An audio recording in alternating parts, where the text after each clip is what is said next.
আমরা আদর্শ মহাবিদ্যালয়ের অনার্সের আমরা শিক্ষক। আমরা বৈষম্য বিরোধী ছাত্র জনতার আন্দোলনের আজকের এই অন্তর্বর্তীকালীন সরকারের আমরা সবাই একটি স্বস্তির নিঃশ্বাস ফেলতে পারছি। এজন্য এই সরকার এবং এই সরকার বিনির্মাণে যে সমস্ত শহীদ ভাইরা রক্ত দিয়েছেন তাদের মাগফিরাত কামনা করছি এবং যারা পঙ্গুত্ব বরণ করেছেন তাদের সহানুভূতি প্রকাশ করছি। আমরা দীর্ঘদিন ধরে অনার্স মাস্টার্সের শিক্ষকগণ 100% বেতন ভাতা থেকে বঞ্চিত। কলেজের আমাদের টিউশন ফি থেকে বেতন ভাতা দেওয়ার জন্য প্রিন্সিপাল সব সময় বলে যে টিউশন ফি থেকে বেতন ভাতা দেওয়া হবে। তবে আমরা দাবি করলাম যে ঠিক আছে, আমাদের শুরু থেকে অদ্যাবধি টিউশন ফি যেটা আছে সেটা তাহলে আমাদের ফান্ডে জমা করা হোক।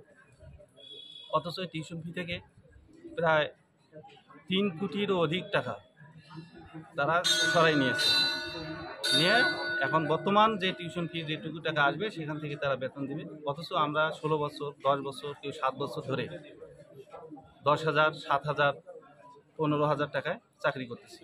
অথচ জাতীয় বিশ্ববিদ্যালয়ের নীতিমালা অনুযায়ী আমাদের 100% বেতন ভাতা দেওয়ার নিয়ম আছে এবং তারা দিতে প্রতিশ্রুতিবদ্ধ। তাই আমরা দীর্ঘদিন থেকে আমরা অধ্যক্ষ মহোদয়কে অনুরোধ করে আসছিলাম যে আপনি আমাদেরকে 100% বেতন ভাতা দেওয়ার ব্যবস্থা করেন। এখন দাবিটা বলেন। এখন আমাদের দাবিটা হচ্ছে, তিনি যেহেতু আমাদের এই টিউশন ফি এবং অনার্স ফান্ডের টাকা প্রায় 3.5 কোটি টাকা অনিয়ম করেছেন এবং বিভিন্ন স্থাপত্য তৈরি করার ক্ষেত্রে যেমন গেট, অভিভাবক ছাউনি, আরও অন্যান্য জিনিস বিনা টেন্ডারে বা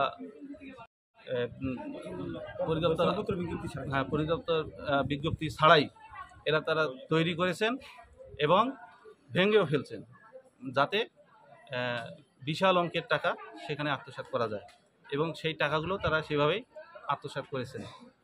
তাই আমরা মনে করি এবং অধ্যক্ষ উপাধ্যক্ষের নামে আমরা দেখেছি যে একটি আলাদা অ্যাকাউন্ট আছে, যেটা একাধিক অ্যাকাউন্ট আছে, যেই অ্যাকাউন্টগুলো অবৈধ। গভর্নিং বডির অনুমোদন হলেও এটা অবৈধ, কারণ প্রিন্সিপাল ভাইস প্রিন্সিপালের নামে হইতে পারে না।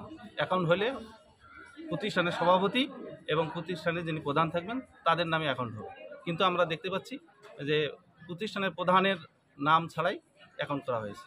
আবার এখানে আমাদের পিএফ, তারপর কল্যাণ তহবিলের টাকা এটার কোনো হিসাব নাই, কোন ব্যাংকে জমা দেওয়া হচ্ছে সেটারও কোনো হিসাব নেই। আমাদের কলেজ ফান্ডের টাকা তছরূপ করার জন্য কখনো কলেজ অনার্স ফান্ডকে আলাদা করা হচ্ছে, আবার কখনো অনার্স ফান্ডকে একত্রিত করা হচ্ছে করে হিসাবের গড়মিল দেখিয়ে শুধু আমাদের টিউশন ফি থেকে 1,63,00,000 টাকা তারা সরিয়ে নিয়েছে। এই জন্য আর কলেজের সুষ্ঠু ব্যবস্থাপনার দিক থেকে ভঙ্গুর অবস্থায় আমরা আছি।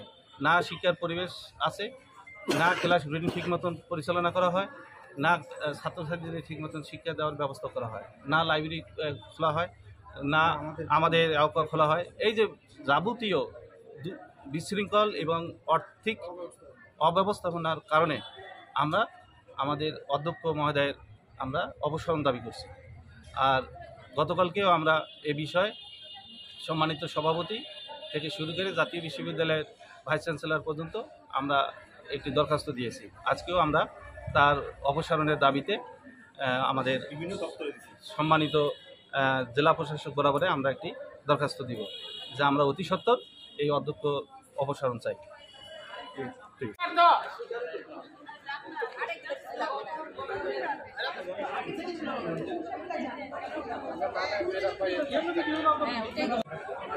আমরা তো আসে জানাই আপনি বক্তব্য দেন আর সাজবে না পারে।